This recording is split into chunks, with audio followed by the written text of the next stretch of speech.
خواتي خواتاتي اهلا وسهلا مرحبا بكم يا جماعة الخير صباح الخير عليكم مازال الفلاون والسلام عليكم. Nous avions tout à l'heure commencé la journée par une émission sur le report ou plutôt l'annulation, comme on l'a expliqué dans l'émission tout à l'heure, de la visite de Abdelmajid Tebboune à Tindouf, qui était prévue initialement cette semaine qui tire à sa fin, avant cette semaine passée. Nous sommes samedi, donc c'est encore le week-end. Le début de semaine, c'est dimanche. Donc c'est pour ça qu'il y a ce décalage, c'est pour ça que je dis cette semaine. Et on a expliqué que cette annulation est liée aux grandes manœuvres qui se déroulent en ce moment au cœur du Sahel algérien concernant d'importants mouvements de changement à la tête de plusieurs ministères du gouvernement, à la tête de certains services de sécurité, des institutions sécuritaires sensibles et délicates, et à la tête de plusieurs importantes sociétés étatiques et de groupes économiques importants, publics. On fait ramener comme dans les émissions, il y a un suspense. Que ce suspense, malheureusement, est devenu une marque de fabrique de la part de Abdelmajid Tebboune. Je dis malheureusement. Pourquoi? Parce que ce suspense prolonge l'attente. Et l'attente impose un immobilisme. En Algérie, on a un problème. Quand un haut responsable a peur de partir, il ne fait plus rien.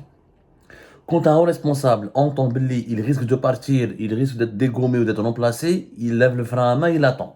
Il rafle, il dit je ne vais rien faire, il y a des mouvements de changement qui arrivent, il y a des décisions de changement qui vont tomber, je peux en être victime, je ne fais rien, comme ça, au moins quand il ne fait rien, il dit que je ne fais pas d'erreur. Parce qu'en Algérie, celui qui ne fait rien, c'est celui qui s'en sort toujours. C'est le problème dans le régime algérien. Le responsable qui est en poste, le dirigeant qui est en poste, quand il ne fait rien, au moins je ne fais rien, je ne fais pas d'erreur. Si j'essaye de faire, je peux réussir et faire de belles choses. Mais je risque de faire des erreurs qui vont aggraver mon cas et qui vont me mettre sur la liste à les partants ou à des personnes qui vont partir et qui vont te remplacer. En Algérie, le pire qui peut arriver à un dirigeant, c'est d'être démis de ses fonctions. Perdre le pouvoir en Algérie, c'est une épreuve, un traumatisme. Pourquoi un traumatisme? Parce que, 1, tu perds tes privilèges. 2, tu es exposé, tu perds tes privilèges salariaux, sociaux, etc. Le logement, le salaire, la chouette, la belle vie, etc. De 2, tu risques d'être exposé à des poursuites judiciaires, à des harcèlements sécuritaires. Quand il y a des guerres de clans et quand quelqu'un n'est pas au pouvoir, ils rentrent dans des dossiers, ils veulent l'inculper, ils veulent lui faire des soucis, etc. 3, toutes les personnes qui l'a aidé ou les membres de son clan vont l'abandonner. Avec en Algérie, il le pouvoir et il le téléphone, il répond. Plus personne ne lui répond. Il est isolé. Il a perdu son poste, on n'a plus besoin de lui, il n'est pas utile. Tout le monde va l'excommunier, va se retrouver tout seul. Donc c'est une situation hyper inconfortable et désagréable, pour ne pas dire dangereuse, contre quelqu'un perd son pouvoir. Parce qu'il a le pouvoir garantit une immunité judiciaire, une immunité face aux services de sécurité, des privilèges sociaux et un train de vie principe, mais surtout aussi une interactivité avec les autres membres du sérail. C'est pour ça que la perte du pouvoir, pour un dirigeant algérien, il ne connaît pas la retraite, il n'aime pas la retraite. Parce que la retraite en Algérie, la retraite d'un dirigeant, c'est la mort. C'est la mort. On t'oublie, on te met au placard, tu n'as plus de privilèges, on te sollicite plus et personne ne te répond. Ne répond pas au téléphone. Donc quand il y a des rumeurs, pas des rumeurs, des informations, parce que des rumeurs c'est une chose, ceux qui sont bien placés au pouvoir, à la belle ombre, le président va décider de changer les choses, qu'il est en train de discuter, de négocier avec ses conseillers, avec l'état-major de l'armée, avec d'autres composants du régime algérien pour changer les choses. Donc il khafou. Du coup, depuis le mois de septembre, le pays il est immobilisé. Personne ne fait rien, c'est la présidence ne lui demande pas de faire. Ils attendent tous un coup de téléphone. Quand il y a un téléphone, la présidence, faites ceci, faites ce déplacement, traitez ce dossier, personne ne fait rien. Tout est gelé, tout est bloqué. Pourquoi? Parce que les dirigeants, quand ils font, ont peur de faire des erreurs. Ont peur de déplaire, ont peur de laisser, de faire des bêtises avant de partir. Donc, ils attendent tous des orientations. Et c'est cette situation qui cause la paralysie. Il y a la peur, ce suspense dans les prises de décision, cette attente, ce climat de tension provoque la paralysie du pays. Il y a des dirigeants, il y a certains dirigeants qui savent qu'ils vont partir. Le PDG d'Air Algérie, il sait qu'il va partir. Du coup, il travaille plus, il fait plus rien. Il exécute les affaires courantes. Parce qu'il va partir. Mais ça fait plus d'un mois qu'il sait qu'il va partir. Et pour une compagnie aussi importante pour l'économie nationale qui m'a Air Algérie, plus d'un mois de paralysie, d'immobilisme, c'est catastrophique. Déjà, Air Algérie, elle est déficitaire, elle est impopulaire, elle a de mauvaises prestations commerciales, elle a des problèmes de fonctionnement, elle a des anomalies. Donc, c'est pas normal au Chamsari. كارثة بمعنى الكلمة. Je l'ai dit même. La situation là, est ça. Le pire ennemi d'un pays, ce n'est pas l'insécurité. Il y a des pays qui étaient en guerre, mais qui ont continué à se développer. L'Éthiopie, entre 2020 et 2021, avait une rébellion, une guerre, le Tigre, etc. Mais l'économie éthiopienne s'est développée. Le pays n'a pas sombré. Pire que l'insécurité, pire que les crises politiques. Il y a des pays, la Belgique, à un moment donné, elle a vécu son gouvernement pendant qu'elle a plus d'une année. ما كانش عندهم gouvernement. Parce que les partis politiques, ما عرفوش واش يديروا, mais ils avaient pas trouvé un consensus pour aboutir à un gouvernement. Ça s'est passé plusieurs fois en Belgique, dans les républiques, entre 2010 et 2011, ouais. Non, en 2020 plutôt, entre 2018 et 2020, 2 ans sans gouvernement en la Belgique. 2 ans, parce que maintenant, les partis politiques, après les élections, maintenant, sur la coalition qui doit mener au pouvoir. Mais le pays n'a pas sombré. Parce qu'il y a des institutions solides, parce que les dirigeants qui sont à l'intérieur de ces institutions ont toujours la carte blanche et la marge de manœuvre et la protection juridique nécessaire, les politiques nécessaires pour continuer à diriger le pays et à le développer. En Algérie, malheureusement, l'immobilisme et le pire, comme c'est le pire ennemi, pire que la corruption. Quand tout est immobilisé, personne ne peut décider, tout le monde a peur de décider, personne n'a envie de travailler parce que tout le monde a peur de travailler, parce que tout le monde a peur de partir. C'est la pire chose qui peut arriver à un pays. Et c'est l'Algérie, elle est dans cette situation. La solution, c'est quoi? C'est que tout le monde décide. Décide avec une certaine réactivité. Il faut que le chef de l'État est appelé à faire preuve de réactivité. C'est-à-dire, voilà, après, je comprends. Le problème de tout le monde, il est dans une situation qui n'est pas enviable. Et il a une année à la fin de son mandat présidentiel. Il a vu que le bilan n'est pas reluisant. Il a envie de changer. Il a envie d'avoir une année 2024 brillante pour aborder les élections de 2024. Éventuellement pour son deuxième mandat. Tous les présidents, tout le monde a envie de faire un deuxième mandat, c'est un secret de polichinelle. De toute façon, dans les pays comme l'Algérie, dans les pays de la rive sud de la planète, dans les pays arabes et africains, en général, très peu de chefs d'État veulent se contenter d'un seul mandat. C'est une situation quasiment impossible, introuvable. Donc oui, il a envie de changer. Mais pour changer, il doit avoir des garanties. Parce que ça fait 4 ans, il a fait quelques changements, mars 2023, septembre 2021, septembre 2022, auparavant, début de l'année 2022, il a fait quelques remaniements.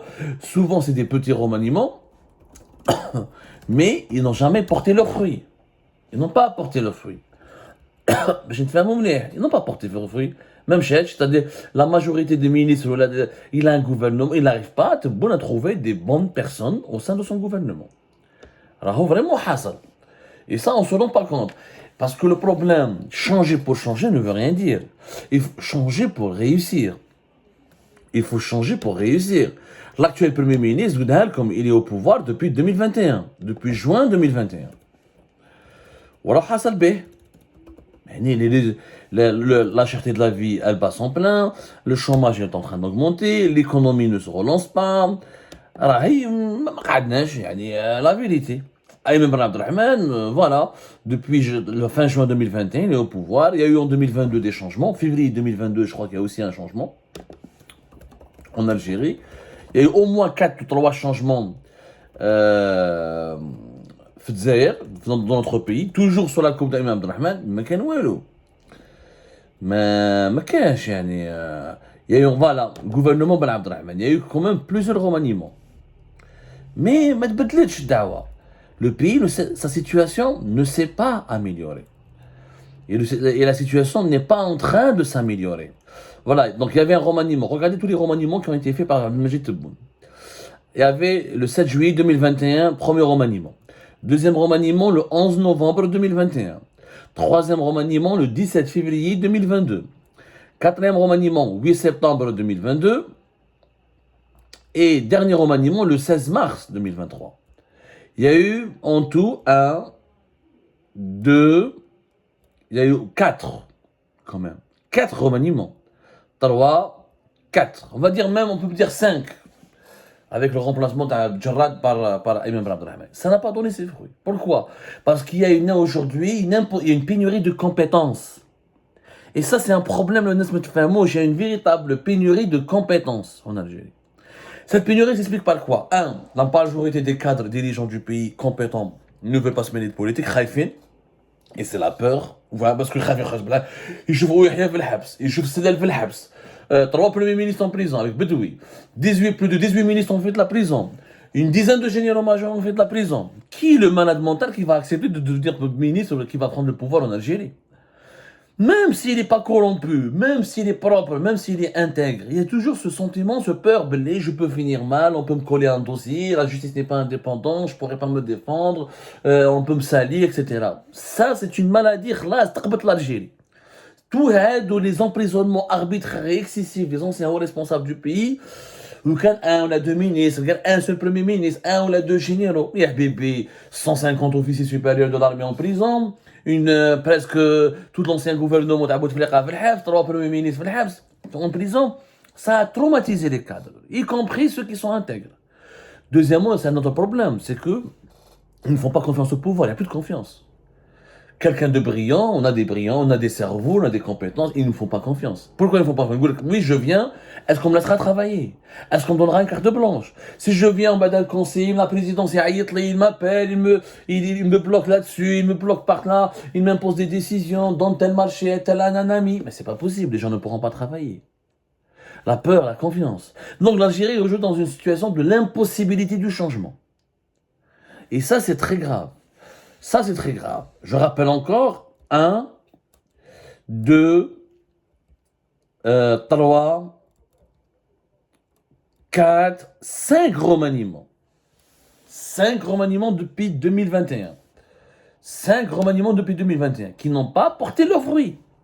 Le pays, toujours l'inflation s'aggrave, le chômage s'aggrave, pas de méga projets, pas de projets, les exportations se diversifient au rythme très très très ralenti. Le pouvoir d'achat des Algériens et des Algériens en berne, et les problèmes politiques et diplomatiques du pays à l'étranger s'aggravent et s'intensifient. Nous sommes dans une conjoncture totalement morose. C'est les raisons de l'impossibilité du changement. Et ça, il faut absolument les corriger en extrême urgence. Le manque de réactivité du président et sa faible marge de manœuvre. Même Tebboune a une marge de manœuvre faible. Parce qu'il ne trouve pas les hommes et l'équipe, il n'arrive pas à former les équipes nécessaires. De 2. L'immobilisme, ce qui engendre un immobilisme au sein de l'État. L'immobilisme, plus il est prolongé, plus le sous-développement du pays s'aggrave, puisque le pays, ça impacte sa croissance, ça impacte ses efforts de développement. Ensuite, le climat de peur qui paralyse, le climat de peur qui terrifie les élites dirigeantes. Les gens ne veulent plus aller prendre des postes de responsabilité. Pénurie de compétences, en dernier lieu, parmi une véritable pénurie de compétences. Quand les gens en peur ne veulent pas, donc on a une pénurie de compétences. Alors, on s'est un bon ministre des Finances. Alors, on s'est un bon ministre de l'Énergie. Alors, on s'est un bon ministre des Travaux publics, de l'économie. Alors, on s'est une pénurie de technocrates. C'est les véritables raisons aujourd'hui de l'impossibilité du changement.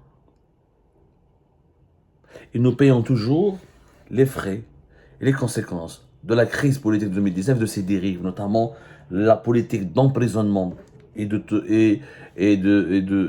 d'emprisonnement et de la brutalité avec laquelle on a traité les anciens responsables du régime de Bouteflika.